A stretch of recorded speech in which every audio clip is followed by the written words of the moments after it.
modri božiček.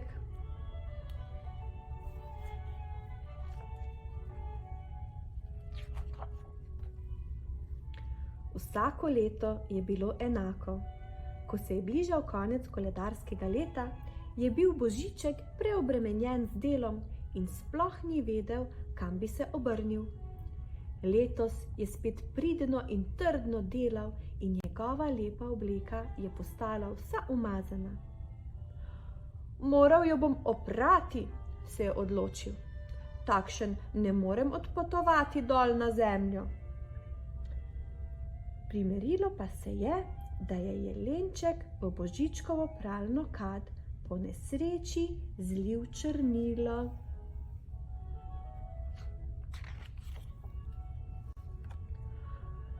In, obleka se je modro obarvala.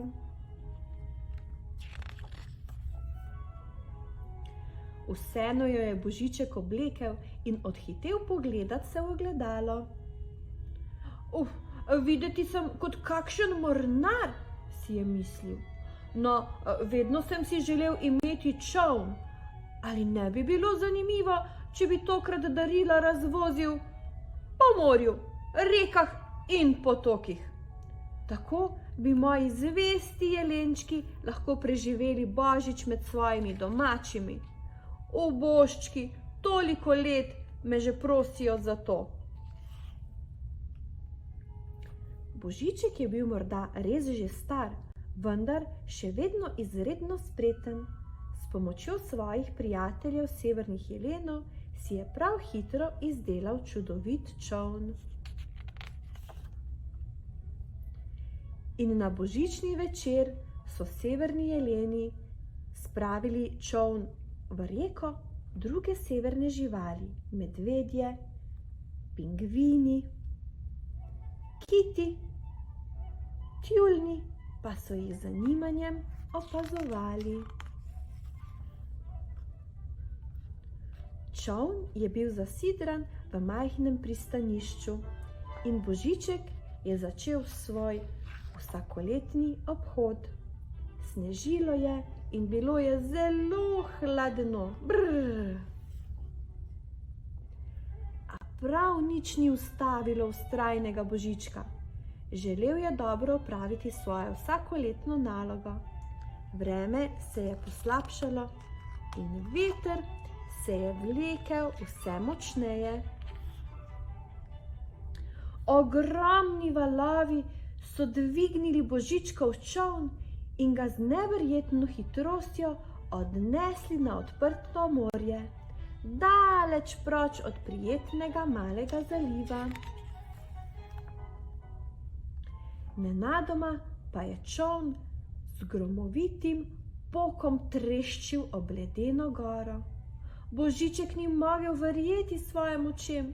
Vsa darila, ki jih je vozil s seboj, so bila uničena ali mokra. Na vso srečo pa je tam mimo priplaval kit glavač. Videl je, kaj se je zgodilo in prihitel Božičku na pomoč.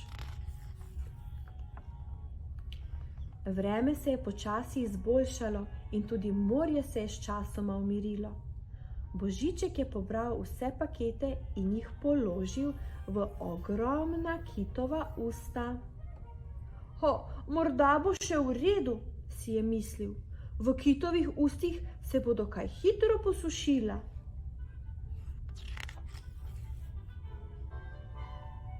Potem je Božiček svojo najlepšo pisavo vsem staršem napisal sporočilo. Dragi starši, ker se vremenske razmere tako slabe, vas prosim, da darila nekaj časa pustite ob kaminu. Želim vam srečen Božič in se že veselim srečanja z vami prihodnje leto. Upam, da bo vreme takrat prijaznejše. Vaš Božiček. Ko je Božiček odhajal domov, mu je ves čas rojilo po glavi, da si mora takoj sešiti popolnoma novo rdečo božično obleko. pa tudi črnilnik mora za vsak primer napolniti z rdečim črnilom. PS, posebno sporočilo.